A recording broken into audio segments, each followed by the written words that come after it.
Çok çok.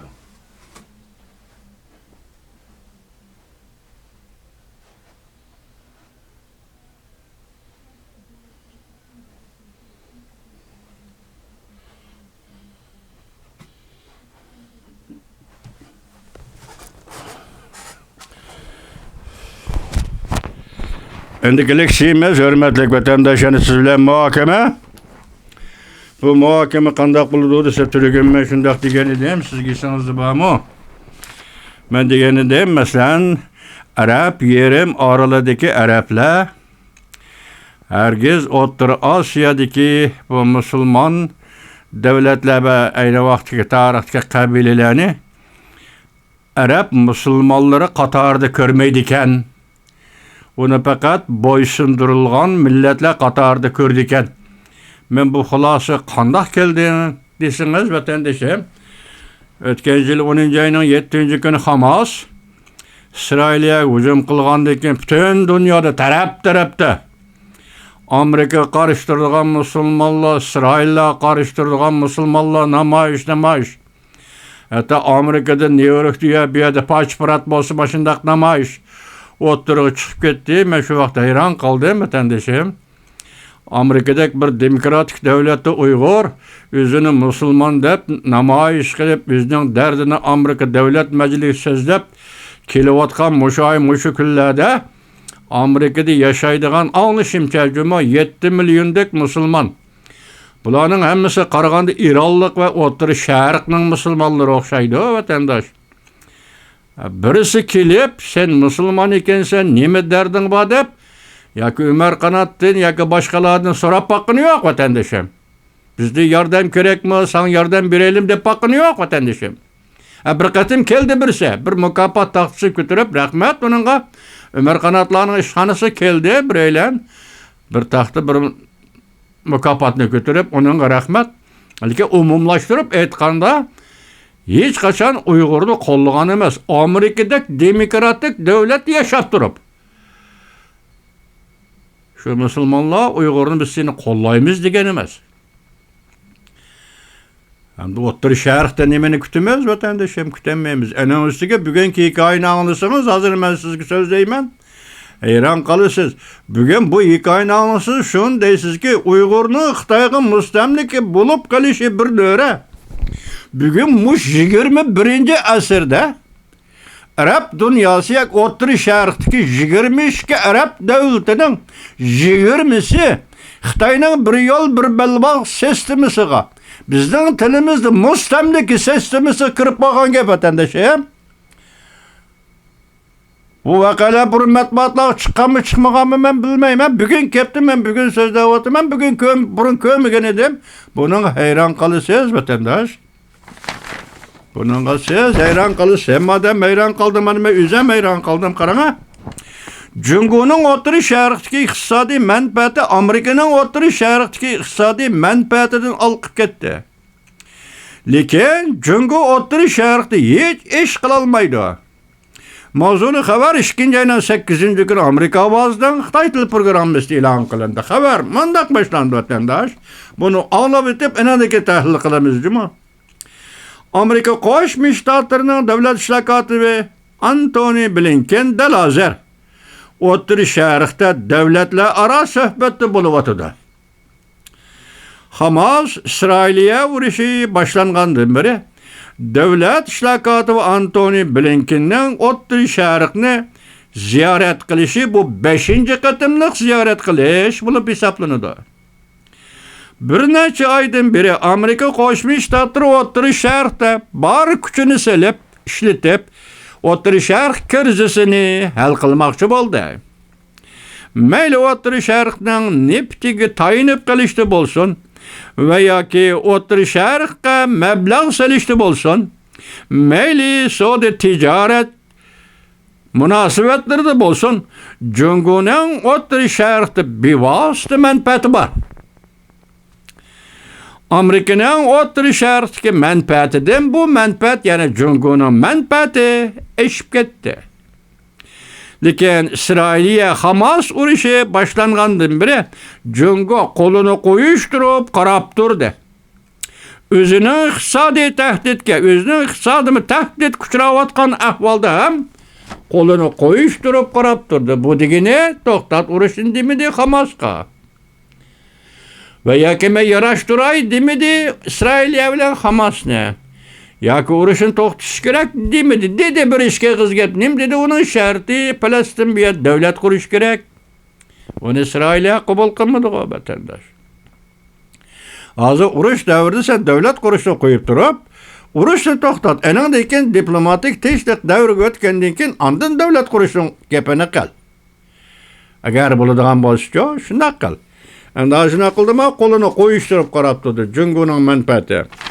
Mana qarang, 20 yil ishkirlab kirish orqali Jungoning o'tiri sharqi salgan mablag'i 660 milliard dollardan oshib ketdi. O'tiri sharqda 22 arab davlatining 20si Jungoning bir yo'l, bir belbog' siyosiy tashabbusiga, yani bizning tilimiz bilan aytganda Jungoning mustamlikalashtirish sistemasiga kirib qoldi. Ya Xudo. 22 arab davlatining 20si Jungoning mustamlika sistemasiga, yoki hozirgi yeziq shaklda aytsangiz Jungoning bir yo'l, bir belbog' tashabbusi sistemasiga kirib bo'ldi. Demek mustamlika aparatiga, mustamlika davlat mashinasining ichiga O'rta Sharqdagi 20 davlat kirib bo'ldi. Biz kimdan og'rinamiz, vatandoshim, men tunigun og'rinib xato qilibman, juma bugun endi ko'rdim bu xabarni. Hozir men selishtirdim sizga. Mustamlika bo'lib qolgan millatning turmush saviyasi ve onun bilim, ma'rif seviyesi, onun medeniyet ve başka seviyesini seliştirgan vaxtıda Uyg'uriston Xitoyga mustamlika bo'lib qoldi. Sening davlating bor, bayrog'ing bor, armiyang bor, padişahların var, territoriya bütünlüğün var, xalqarada e'tirof qilishgan nüfuzun, devlet nüfuzun var. Şundak durup sangnemi yetmeydi o 20 Arap devleti. O'rta Sharqdagi 22 Arab devletinin 20'si Xitoyning bir yo'l, bir belbog' sistemasiga kirib bo'ldi desa, bunga hayron qolmanda odamlar. Vatandaş, selishtirib bakam. Bu 21. asırdagi 13-yili, 2013-yili o'tirib qo'ydi o. Reis Xi Jinping bir yo'l, bir belbog' tashabbusini 2013-yili o'tirib qo'ydi. Bari yo'q 10 yil ichida. 10 yil ichida men o'tganda Xi'andan qo'zg'algan poyezd Londonga keldi deganni o'zim xabar qilib, men dedim sizga mo'jiza dedim. Bu insoniyat tarixidagi bir mo'jiza dedim. Bugün 10 yil ichida O'rta Sharq 20 davlatni mustamlika sistemasiga, masalan, bir yo'l, bir belbog' mustamlika sistemasiga ilib kira olgandan keyin Xitoy bu nima mo'jiza deymiz vatandosh. Men dedim, hamma narsa to'liq sana Arab dunyosi, O'rta Sharq dunyosi, hamma narsa to'liq sana yetmaydigan nima bor?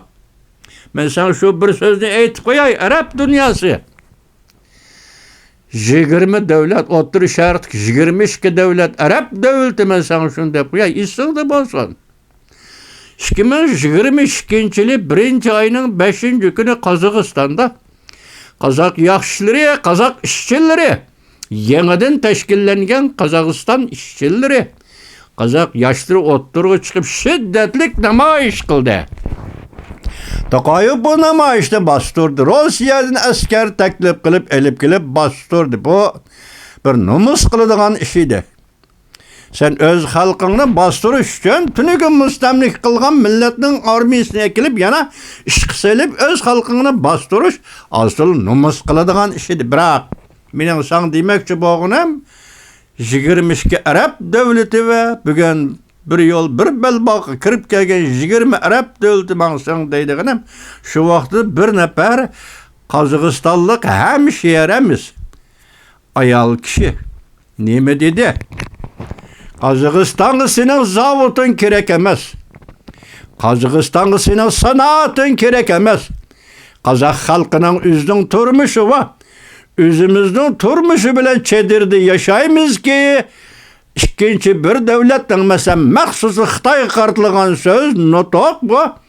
Kirip bizden elimizde Kazakistan'da zavod kuruşu köşmellerini elip kirişinin bizge zaruriyeti yok dedi.